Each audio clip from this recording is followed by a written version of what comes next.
To do a quick update on where we are with this, because some people have said, can you get me and show me the policy of why the British Transport Police here, why they won't investigate any bike thefts where your bike has been left there for longer than 2 hours.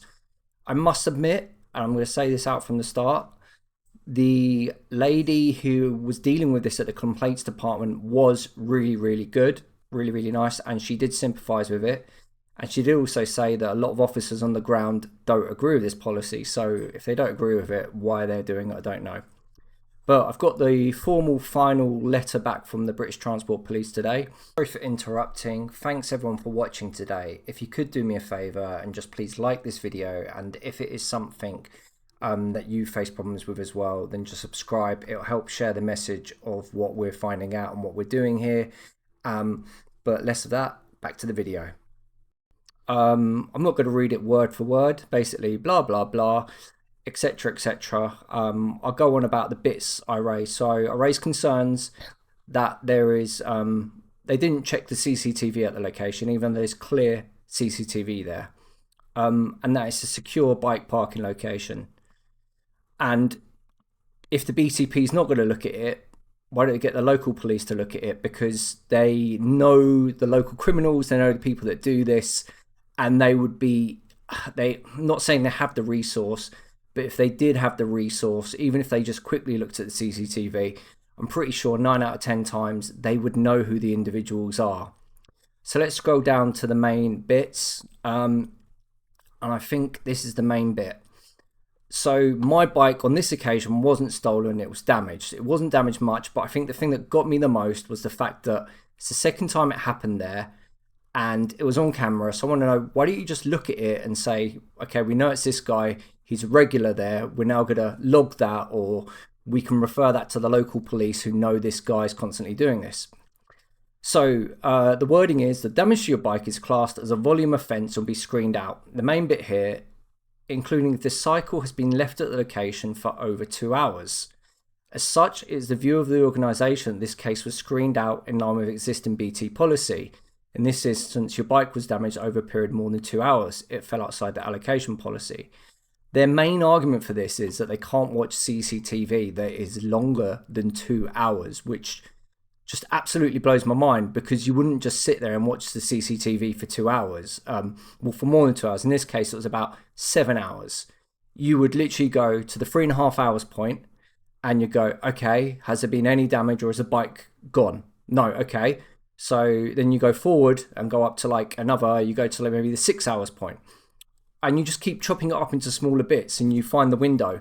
It would probably only take someone about 5 minutes to do this. Say it's a bike that's been stolen, it's been there for 8 hours. You look at the 4 hours point, is the bike still there? No, it's gone. Okay, we go back to the 2 hours point. Is the bike gone? No, it's there. So we know it's between 2 and 4 hours. Look at the 3 hours point. It really isn't rocket science.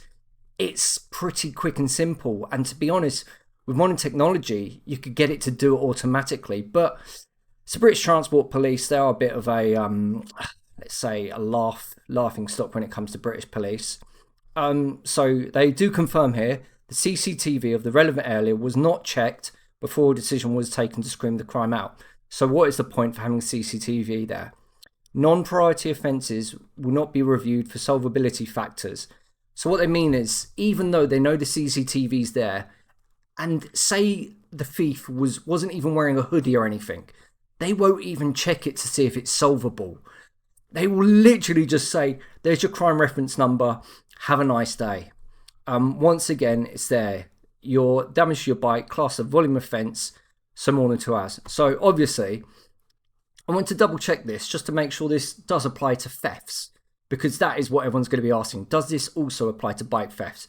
So sent an email and the reply is here. There are different assessment criteria for different offences. However, I can confirm that the same 2 hour window also applies to the theft of cycles, as well as damage to cycles. So there you have it. Anything to do with a bike, if it's been there longer than 2 hours, your bike is as good as gone. They don't even take the frame number to log it on the database. I mean, that in itself is criminal. So they don't even check the permamark numbers. They don't even contacted you, try and get those details. They just say goodbye.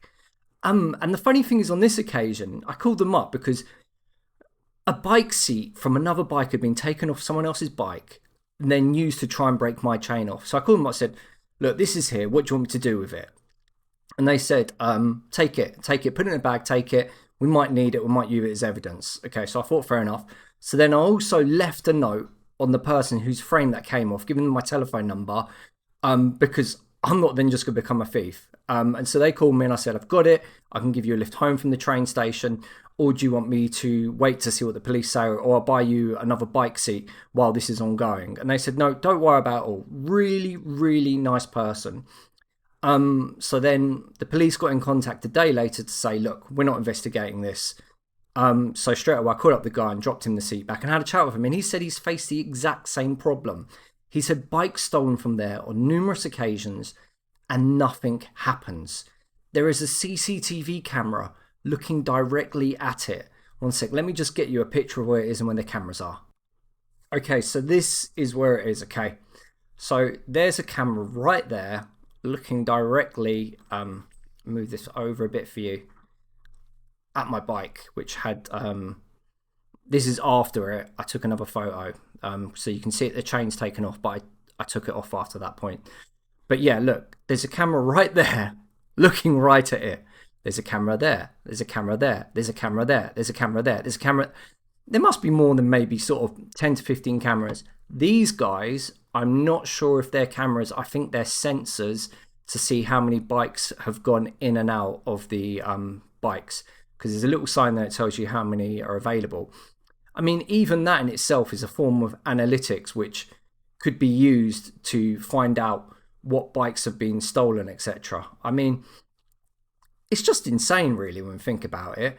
But we've got the campaign going. So if you can go to tinyl.com/stolen bike UK, it's starting to build up steam and really just spread the word about this.